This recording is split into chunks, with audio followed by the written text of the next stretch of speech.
기도합니다. 아멘. 오늘 이 본문으로 요셉의 눈물이라는 제목으로 하나님의 말씀을 나누겠습니다. 오늘은 자유에 관한 주제를 여러분들과 함께 나눠볼 것입니다.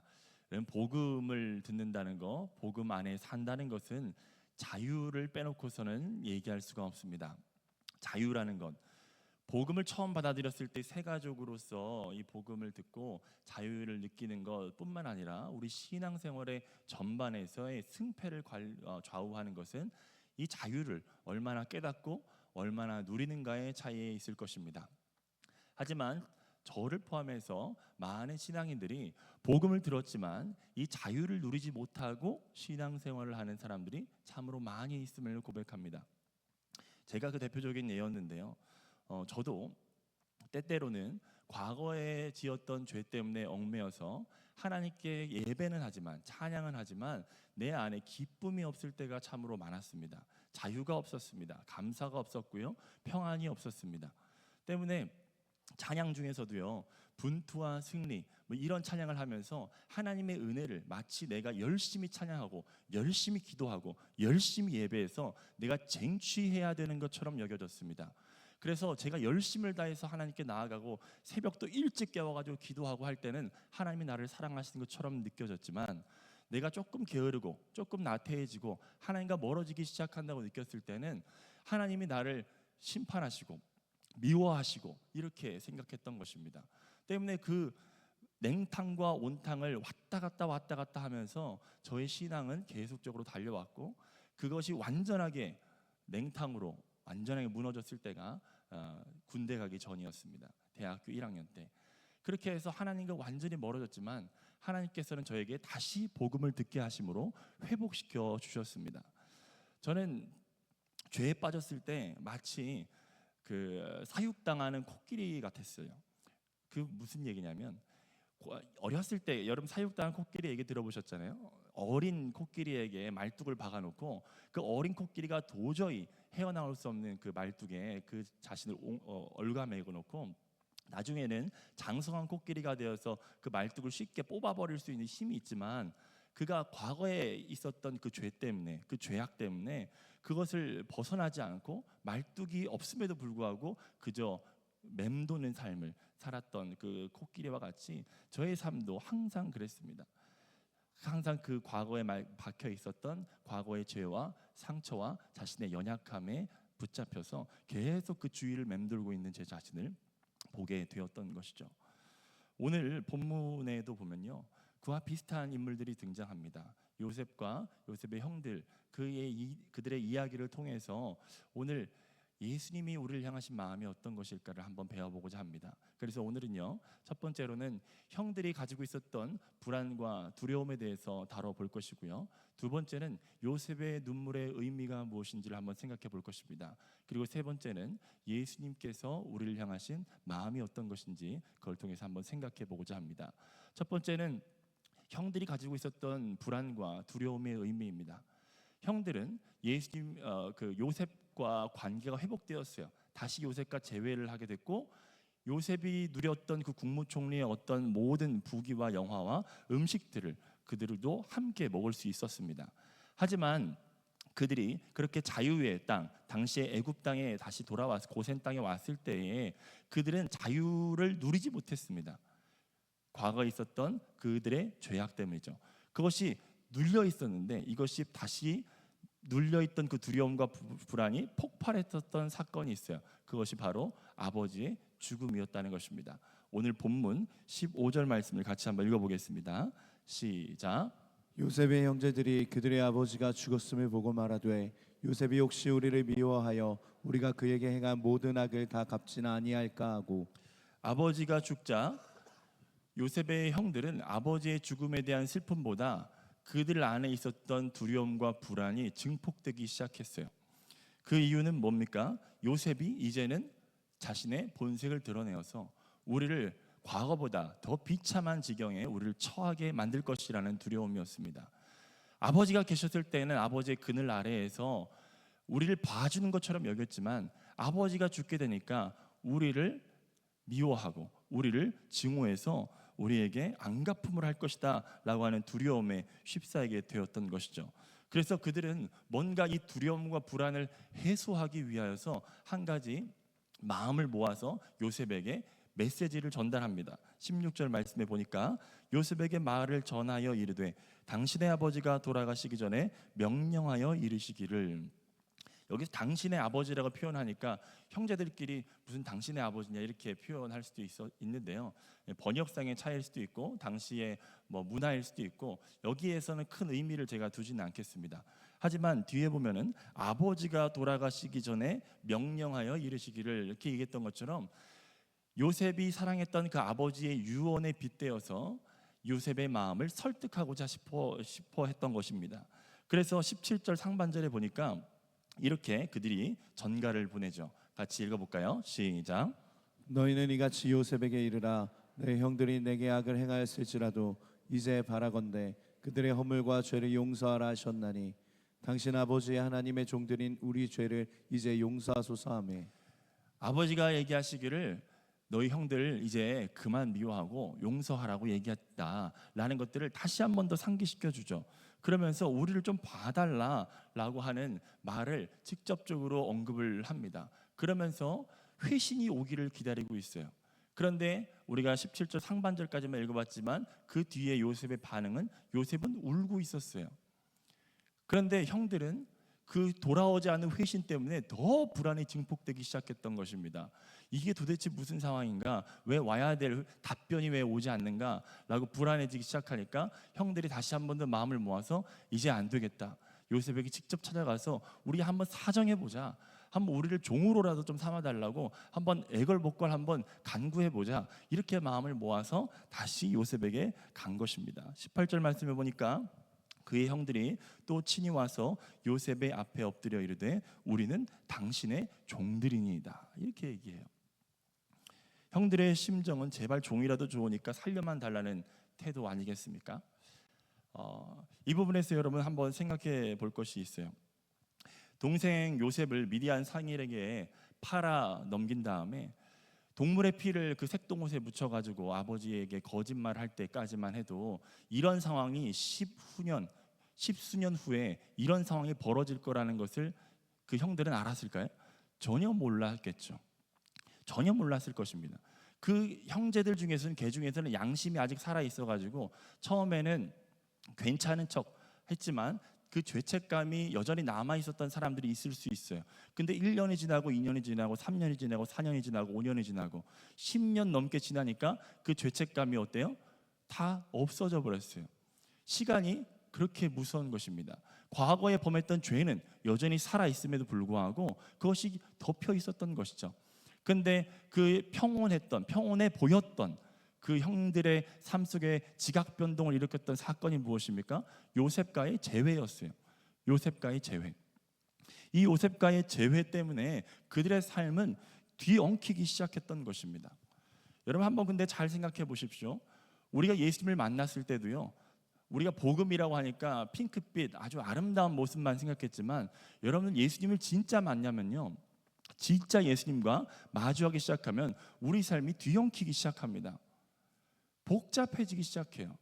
내가 예전에 눌러 있었던 과거에 그렇게 죄라고 여기지 않았던 것들을 예수님께서는 그 말씀 속에서 또 강단에 선포하는 말씀을 통해서 죄라고 막 지적하기 시작하는 것입니다. 그러면서 우리 안에 어떤 충돌이 일어나고 우리의 삶의 가치관이 막 뒤엉키기 시작하는 경험들을 하게 되는 것이죠. 그래서 베드로는 예수님을 처음 만날 때 뭐라고 하지 않았습니까? 주여 나를 떠나소서, 주여 나를 떠나소서, 나는 죄인으로소이다. 이렇게 말씀하셨어요. 또 요한복음 말씀해 보니까 요한복음 3장 19절에 보니까 빛이 세상에 왔으되 사람들이 자기 행위가 악함으로 빛보다 어둠을 더 사랑했다라고 얘기합니다. 빛이 우리 가운데 온다는 것은 우리에게 그렇게 달가운 경험이 아닐 수 있어요. 우리 안에 상처, 우리 안에 두려움, 우리 안에 불안 이런 것들을 다 드러내야 되기 때문인 것이죠. 여러분 저는 이 형들의 심정이 돌아온 탕자의 심정과 비슷할 것이라고 생각을 합니다. 여러분 돌아온 탕자를 한번 생각해 보십시오. 돌아온 탕자가 배은망덕한 짓을 하면서 아버지를 떠났어요.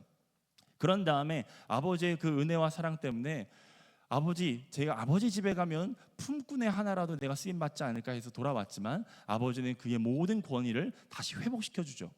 그런데 그 동네 사람들은 그 배은망덕한 둘째 아들의 그 행태를 알았을까요? 몰랐을까요? 알지 않았을까요? 근데 아버지는 어떻게 해요? 동생이 돌아왔다고 해서 그렇게 조용하게 지나가지 않았어요. 잔치를 열고요. 사람들을 막 초대하기 시작합니다. 근데 그 잔치 자리에 앉아 있는 그 둘째 아들의 표정이 밝았을까요? 어두웠을까요? 여러분 한번 생각해 보신 적 있나요? 굉장히 불편하지 않았을까요? 자기가 저질렀던 죄가 있잖아요. 자기가 저질렀던 그 배은망덕한 짓이 있잖아요. 그런 심정이 바로 형들의 심정이지 않았을까라는 생각을 하게 됩니다. 요셉의 그 국무총리가 누릴 수 있는 그 식탁에 함께 앉아서 좋은 것을 먹고 좋은 것을 마셨지만 그들의 마음은 영 불편했던 것이죠. 그런데 그런 요셉을 바라보며 그런 요셉의 형들을 바라보면서 요셉은 첫 번째 반응 눈물을 흘렸다라고 얘기를 합니다. 우리 본문 말씀 17장 하반절을 우리가 같이 한번 읽어보겠습니다. 시작. 요셉이 그들이 그에게 하는 말을 들을 때에 울었더라. 요셉이 왜 울었을까요? 아버지의 유언 때문에 그들을 응징할 수 없어서 비통해하면서 눈물을 흘렸을까요? 그렇지 않죠. 그 이후에 나오는 요셉의 말을 들어보면은 요셉의 그 울음의 의미를 우리가 조금 유추해 볼 수가 있습니다. 19절부터 21절까지 우리 같이 한번 읽어보겠습니다. 시작. 요셉이 그들에게 이르되 두려워하지 마소서 내가 하나님을 대신하리이까 당신들은 나를 해하려 하였으나 하나님은 그것을 선으로 바꾸사 오늘과 같이 많은 백성의 생명을 구원하게 하시려 하셨나니 당신들은 두려워하지 마소서 내가 당신들과 당신들의 자녀를 기르리이다 하고 그들을 간곡한 말로 위로하였더라. 요셉의 말에 계속 반복되는 얘기가 뭐예요? 두려워하지 마소서. 두려워하지 마소서. 계속 반복하고 있어요. 요셉은 알았어요. 무엇을 알았습니까? 자신의 해몽 실력이 뛰어나가지고 자기가 이 자리까지 온 것이 아니요. 하나님의 큰 구원의 계획하심과 그 역사가 있었기 때문에 하나님께서 나를 먼저 보내셨다는 사실을 이 요셉은 깨달았고 그 보내심의 그 모든 계획과 작정하심과 그 아름다우신 주님의 지혜를 다 깨달은 다음에는 그 안에 있는 모든 용서하지 못하는 마음들이 마음으로부터 진정으로 용서가 일어나기 시작했던 것입니다. 항상 미움 가운데 형들을 바라보았던 그 시선이 하나님께로 올라가기 시작하니까 그의 마음에 있었던 모든 응어리들이 다 씻겨지기 시작했던 것이죠. 요셉은 그 은혜를 누렸습니다. 그래서 창세기 45장 자신이 요셉임을 밝혔던 그 장면에 보면 그것이 고스란히 나오죠. 오직 5절 창세기 45장 5절 그리고 7절과 8절 같이 읽어보겠습니다. 시작. 당신들이 나를 이곳에 팔았다고 해서 근심하지 마소서 한탄하지 마소서 하나님이 생명을 구원하시려고 나를 당신들보다 먼저 보내셨나이다. 하나님이 큰 구원으로 당신들의 생명을 보존하고 당신들의 후손을 세상에 두시려고 나를 당신들보다 먼저 보내셨나니 그런즉 나를 이리로 보낸 이는 당신들이 아니요 하나님이시라. 하나님이 나를 바로에게 아버지로 삼으시고 그 온 집의 주로 삼으시며 애굽 온 땅의 통치자로 삼으셨나이다. 요셉의 말을 우리가 자세히 관찰해 보면요, 반복되는 주어는 하나님이입니다. 하나님이 하셨습니다. 하나님이 하셨습니다. 하나님이 하셨습니다. 내가 아닙니다. 하나님께서 우리를 사랑하셔서 우리 민족을 사랑하셔서 이렇게 당신들의 악을 선으로 바꾸셔서 이렇게 아름다운 일들을 이루셨습니다 라고 요셉이 하나님에 대해서 그 형제들에게 전하는 거예요. 하나님이 이런 분이십니다. 하나님이 이런 분이십니다 라고 증거했던 것이죠. 이때 45장에서 이미 요셉은 모든 것을 용서할 수 있었어요. 이것이 하나님의 큰 능력이고 큰 놀라움이고 큰 지혜이지 않겠습니까? 그런데 그 형들은 여전히 그 두려움과 불안 가운데 잡혀 있어서 하나님께서 그 민족을 향해서 주셨던 그 큰 구원을 알지 못하고 깨닫지 못하고 누리지 못하는 것을 보면서 이 요셉은 눈물을 흘렸던 것입니다. 그 눈물의 의미, 저는 이 요셉의 눈물을 보면서 예수님께서도 이 요셉과 같이 우리를 보며 이렇게 우시지 않을까라는 생각을 했습니다. 실제로 예수님은 신약 성경에서 2번 우셨습니다. 첫 번째로는 예루살렘 성을 보시면서 우셨어요.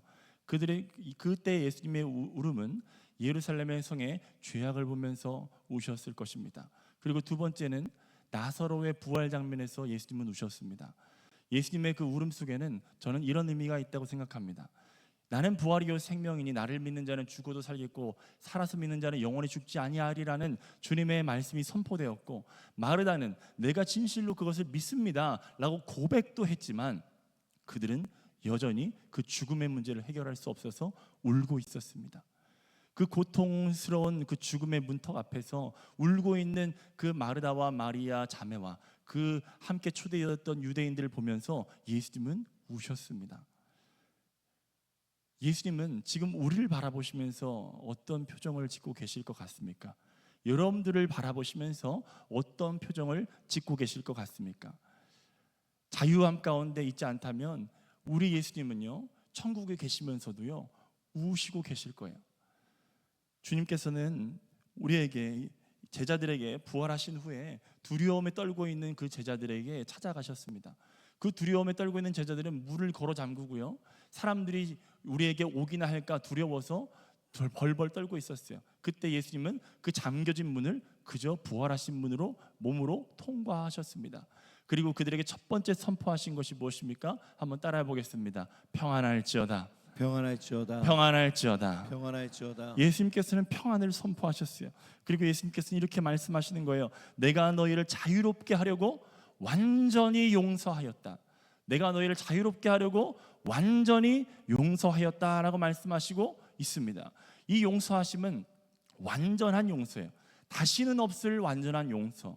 그리고 이 예수님께서는 우리를 너무너무 사랑하셔서 성경의 모든 곳에 그 자신의 감정과 그 용서와 사랑을 곳곳에다가 새겨놓고 너 이거 잊지 마, 너 이거 잊지 마, 너 이거 잊으면 안 돼 라고 주님께서 반복해서 말씀하셨죠. 우리 갈라디아서 말씀에서부터 우리 한번 같이 읽어보겠습니다. 시작. 그리스도께서 우리를 자유롭게 하려고 자유를 주셨으니 그러므로 굳건하게 서서 다시는 종의 멍에를 매지 말라. 동이 서에서 먼 것 같이 우리의 죄가를 우리에게서 멀리 옮기셨으며 너희의 죄가 주홍 같을지라도 눈과 같이 희어질 것이요 진홍같이 붉을지라도 양털같이 희게 되리라. 그러므로 아들이 너희를 자유롭게 하면 너희가 참으로 자유로우리라. 이는 그리스도 예수 안에 있는 생명의 성령의 법이 죄와 사망의 법에서 너를 해방하였습니다. 아멘. 여러분, 우리는 완전히 용서받았습니다. 완전히 용서받았습니다. 완전히 용서받았어요. 그러면 주님께서 이렇게 성경의 곳곳에서 반복적으로 이렇게 얘기하시고 있어요. 잊지 마, 너 잊지 마, 잊으면 안 돼. 그런데 우리는 어때요? 잊어버려요. 까먹어버려요. 우리의 죄와 우리의 과거의 습관 때문에 하나님께서 이미 주셨던 그 복음의 놀라운 진리를 알지 못하고 깨닫지 못하고 누리지 못하고 여전히 과거의 상처와 그런 아픔에 얽매여 있는 우리 자신들을 보게 되지 않습니까? 그런데요, 요셉의 이 형들을 향한 그 말들을 보면요, 예수님께서 우리를 향한 말과 깊게 연결되었다는 것을 제가 생각하게 되었습니다. 요셉은 이렇게 얘기하죠. 형들, 내가 하나님을 대신할 수 있겠습니까? 라고 얘기하면서 하나님께서 용서하셨다면 나도 형들을 용서할게요 라고 요셉이 형들에게 얘기하죠. 그런데 예수님께서는 우리에게 뭐라고 얘기하십니까? 겟세마네 동산에서 내 뜻대로 마옵시고 아버지의 원대로 되기를 원합니다 라고 하면서 아버지의 뜻을 따라 살기를 예수님께서는 서원하셨고, 그리고 십자가에 자기 몸을 내어주셨어요. 이를 통해서 큰 구원을 이루셨던 것입니다. 그리고 또 요셉이 당신들의 형들의 악을 통하여서 하나님께서는 선으로 바꾸셨습니다 라고 얘기했던 것처럼 우리의 연약함과 우리의 죄 때문에 일어났던 그 일들, 우리의 연약함과 심지어 우리의 연약과 죄악 때문에 하나님의 아들이신 독생자 예수를 십자가에 못 박기까지 한 그 악을 하나님은 선으로 바꾸셨습니다. 그리고 그 십자가를 통해서 우리의 구원의 문을 활짝 열어놓으신 것입니다. 그뿐만입니까? 이 요셉이 형들에게 당신들을 먹일 뿐만 아니라 당신들의 자녀들까지도 내가 먹일 것이고 기를 것입니다 라고 얘기했던 것처럼 예수님은 우리의 구원의 문제, 우리의 생명만 준 것이 아니라 생명을 어때? 더 풍성히 얻게 하셨습니다. 그리고 하늘의 모든 신령한 것을 우리에게 주신다고 말씀하셨어요. 그리고 하늘의 모든 보화를 우리에게 약속하시면서 하나님의 아들이 누릴 수 있는 상속을 우리와 동일하게 누릴 것이라고 주님께서 말씀하셨습니다. 하나님께서는 우리에게 이 큰 복을 내려주신 것입니다. 그런데 관건은 이 복음의 진리가 우리에게 선포되었다면 우리가 이것을 누려야 한다는 것이죠. 근데 우리가 잘 누리지 못한다는 거예요. 그래서 우리는 디모데 후서에 있는 바울이 디모데에게 했던 이 말씀을 기억해야 합니다. 디모데후서 3장 14절에 보면 너는 배우고 확신한 일에 거하라 라고 얘기하죠. 배우고 확신한 일에 거하라. 먼저는 우리가 복음에 대해서 잘 배워야 합니다. 여러분, 복음을 들은 사람들은 많지만 복음을 여러분 주변 사람들이 한번 전해본 사람은 알 거예요. 내가 복음에 대해서 잘 모르고 있구나 라는 사실을 전해보면 알게 됩니다. 그래서요, 마르틴 루터의 소교리 문답의 해설이라는 책에 보면 이런 이야기가 있어요. 제가 한번 읽어드리겠습니다. 신앙은 누구도 강요할 수 없고 강요해서도 안 됩니다. 그럼에도 불구하고 배워야 한다는 사실을 꾸준히 알라고 경고해야 합니다. 이것은 어떤 것이 바른 먹거리이고 그렇지 않은 것인지 분명히 알고 살아야 하는 것과 같은 이치입니다. 어떤 도시에서 살려면 믿음 좋은 신자든 악당이든 상관없이 그 도시의 법을 알아야 하고 그것을 지켜야 제대로 그곳에서의 삶을 즐길 수 있습니다. 이와 마찬가지로 복음의 자유를 누리고 싶다면 누구를 막론하고 반드시 배워야 합니다. 이렇게 얘기하고 있어요. 히브리서 3장 1절에는 또 이렇게 얘기하죠. 우리 같이 한번 읽어볼까요? 시작. 그러므로 함께 하늘의 부르심을 받은 거룩한 형제들아, 우리가 믿는 도리의 사도이시며 대제사장이신 예수를 깊이 생각하라. 여러분, 예수님을 깊이 생각하시면서 우리가 받은 그 복음의 깊이와 넓이를 여러분 항상 배워가시길 축복합니다. 그것은 파도 끝나지 않는 우물과 같습니다. 넓은 바다와도 같습니다. 그 안에서 그 사랑의 깊이와 넓이에 흠뻑 빠진 여러분 되시길 축복합니다. 여러분, 그 사랑을, 그 복음을 깨달았다면 그것을 확신하시고 믿음 가운데 굳게 서시기를 축복합니다.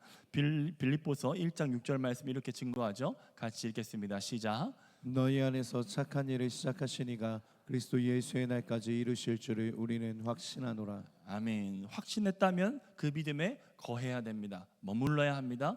여겨야 합니다. 로마서 6장 11절, 사도행전 11장 23절을 같이 읽겠습니다. 시작. 이와 같이 너희도 너희 자신을 죄에 대하여는 죽은 자요 그리스도 예수 안에서 하나님께 대하여는 살아있는 자로 여길지어다. 그가 이르러 하나님의 은혜를 보고 기뻐하여 모든 사람에게 굳건한 마음으로 주와 함께 머물러 있으라 권하니. 아멘. 사랑하는 성도 여러분, 말씀을 정리하도록 하겠습니다. 예수께서 우리에게 오신 것은 우리를 자유롭게 하려고 오셨습니다.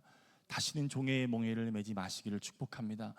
그 종의 무게가 다시 여러분들을 짓누르려고 하는 것 같을 때에 우리에게 우리가 취해야 될 자세는 단 한 가지입니다.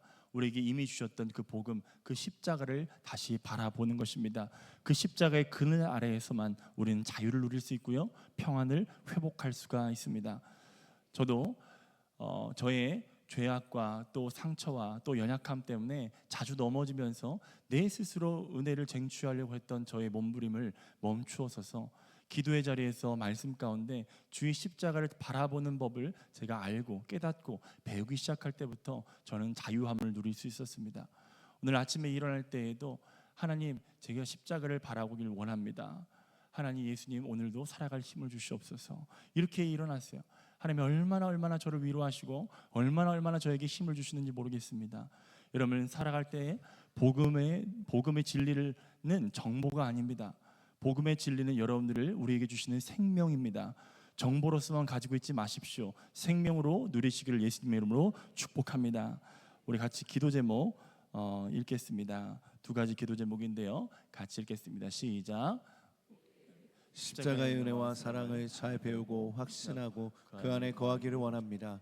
다시는 종의 멍에를 매지 않기를 원합니다. 우리를 위해 주신 복음을 붙들고 그 안에서 살기를 원합니다. 신앙생활에서 자유와 기쁨을 빼앗아가는 사탄의 세력은 떠나갈지어다. 진리 안에서 자유할지어다. 평안할지어다. 여러분, 이 두 가지 기도 제목 붙들고 우리 1분간 주여 한번 부르짖고 기도하시겠습니다. 주여!